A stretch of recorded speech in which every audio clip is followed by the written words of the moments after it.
네, 안녕하십니까. 김수진 신부입니다. 아버지가 방에 들어가신다. 네, 띄어쓰기에 대한 이야기를 하면 대표적으로 인용되는 문장입니다. 네, 아시다시피 아버지가 방에 들어가신다.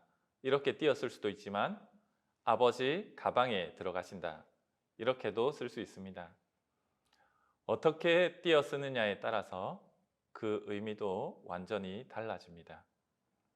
예전에 이런 글을 읽은 적이 있습니다. 단어와 단어 사이에는 띄어쓰는 간격이 필요합니다. 그래야 문장을 제대로 이해할 수 있지요. 그런데 사람과 사람 사이에도 이러한 간격이 필요한 것이 아닐까라는 생각을 해봅니다. 솔직히 사람을 마치 자신의 것인 양 소유하려는 사람들을 종종 보게 됩니다. 자녀를, 형제를, 친구를, 그 밖에 다른 사람들에 집착하면서 그들이 자신의 생각대로 움직여 주기를 원합니다. 꽉 붙어서 꼼짝달싹 못하게 하는 행동입니다. 띄어쓰기가 전혀 안 되어 있는 것처럼 말이지요. 사람을 이해하려면 약간의 간격이 필요합니다. 조금 떨어져서 바라볼 때 상대방이 진정으로 원하는 바를 발견할 수 있기 때문입니다.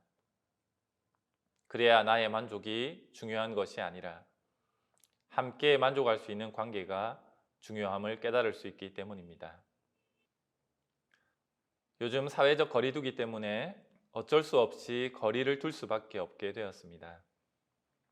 누군가에게 손을 내밀기도 미안하고 또 자리를 떨어져 앉아야 하고 오랫동안 거리두기가 계속되면서 어려운 점들도 많이 있지만 다른 한편으로는 관계를 다시 한 번 더 점검해 볼 수 있는 시간이 되는 것 같습니다.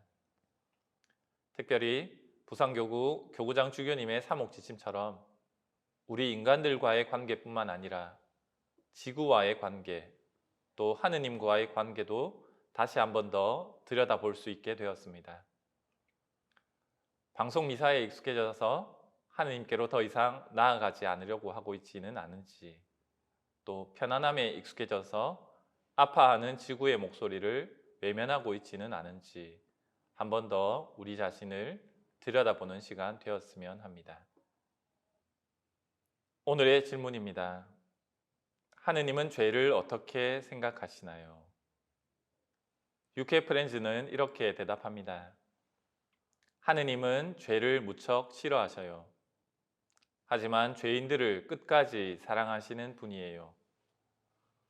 우리를 나쁜 사람으로 만드는 죄를 하느님은 정말 싫어하셔요. 죄 때문에 우리는 다른 사람들을 아프게 할 수도 있어요. 이처럼 우리는 잘못을 저지를 수 있는 죄인이에요. 하지만 하느님은 우리를 너무나 사랑하셔요. 세상 어떤 것도 우리를 사랑하시고 그래서 우리의 죄를 용서하시는 하느님을 결코 방해할 수 없어요. 이런 하느님의 사랑을 기억하며 늘 그 사랑에 응답해야 해요. 지난 시간에 내 것인데도 불구하고 떼어내고 싶은 것들, 나를 나답게 살아가지 못하게 만드는 것들을 죄라는 차원에서 조금 이야기를 했었고, 특히 너무 죄의식에 사로잡혀 있는 이들에 대한 이야기를 했었습니다. 하지만 그것과는 정반대되는 사람들도 있습니다. 오늘날 많은 사람들이 죄를 죄로 느끼지 않습니다. 자신의 잘못을 인정하려고 하지 않습니다. 죄가 어디 있겠냐고 말을 합니다. 한나 아렌트는 예루살렘의 아이 희만이라는 책에서 악의 평범성에 대한 이야기를 합니다. 아이 희만이라는 사람은 2차 세계대전 때 600만 명이나 되는 유대인들을 학살했던 주범이었습니다. 그가 재판받기 위해서 법정으로 나왔을 때 사람들은 그를 괴물과 같을 것이라고 생각했습니다. 하지만 사람들의 예상과는 달리 그는 너무나도 평범한 사람이었습니다. 아이 희만은 자신이 그저 국가의 명령에 따랐을 뿐 시종일관 무죄라고 주장했습니다. 군인이었던 그에게 국가의 명령을 따르는 것은 당연한 것이었겠지만 그것이 결과적으로는 수많은 이들의 목숨을 빼앗아갔습니다. 그래서 한나 아렌트는 이런 아이히만을 보면서 그를 최악의 범죄자로 만든 것은 순전히 무사유였다고 이야기를 합니다. 생각하지 않음, 이것이 얼마든지 악을 불러올 수 있고 죄가 될 수 있음을 보여주는 것입니다. 굳이 이렇게 극단적인 예가 아니더라도 우리는 오늘날 죄를 죄로 느끼지 않고 살아가는 사람들을 많이 봅니다. 자신이 하는 행동들이 자신을 파괴시키고 또 공동체를 파괴시키는 행동임을 모르고 살아가는 사람들이 많이 있습니다. 그래서 저는 계속해서 강조하지만 알아야 한다는 것이고 또 이것이 성경적인 표현에 따르면 눈을 뜨는 것에 비유가 됩니다. 계속 우리는 눈을 떠야만 합니다. 또 이런 측면에서 원죄라는 것, 태어날 때부터 우리는 죄 속에서 살아간다는 이 교리가 오늘날 신앙인들에게는 대수롭지 않은 교리가 되어버렸지만 그만큼 다시 평가되어야 하는 교리이지 않나 생각됩니다. 안셀름 구린 신부님 또한 고해성사라는 책에서 죄를 지었을 때 자신의 죄를 지나치게 확대하려는 경향과 자신의 죄를 인정하지 않으려는 경향, 두 가지 모두에 빠지지 않도록 주의해야 한다고 합니다. 특히 지나치게 자신의 죄를 확대하려는 경향은 교만의 또 다른 모습일 수 있다고 합니다. 자신의 죄를 극화시키고 확대시킬 때 우리는 자신이 지은 죄와의 객관적인 거리를 상실하게 된다. 그렇게 되면 실제로 지은 죄와는 무관한 지나치게 확대된 죄의식이 우리를 지배하고 우리를 나락으로 빠뜨린다.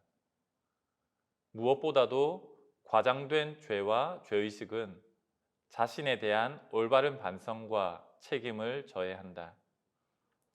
실제로 무엇이 저질러졌는가를 분석하기보다는 뭉뚱그려 판단하고 뭉뚱그려 자책한다. 그러나 자책은 교만의 또 다른 모습일 수도 있다. 이런 말씀을 하셨습니다. 어쨌든 이러한 두 가지 경향 모두에 빠지지 않도록 주의하면서 내 삶을 잘 통합해가는 균형 잡힌 신앙생활을 해나갔으면 합니다. 또 마지막으로 창세기를 보면 이런 면에서 우리 인간은 계속해서 우리를 가리려고 하고 숨어들려고 하지만 하느님께서는 이런 우리를 있는 그대로 사랑하시고 우리에게 옷을 입혀주신다는 사실이 중요합니다. 나도 나를 제대로 받아들이지 못하지만 하느님께서는 그런 나를 있는 그대로 받아들여 주신다는 것. 그런 차원에서 용서, 나 자신에 대한 용서와 또 상대방에 대한 용서도 이야기되고 있음을 기억하셨으면 합니다. 이 부분을 본격적으로 이야기하려면 많은 시간들이 필요하기 때문에 오늘은 이 정도로만 언급하고 오늘 강의는 여기에서 마치겠습니다. 감사합니다.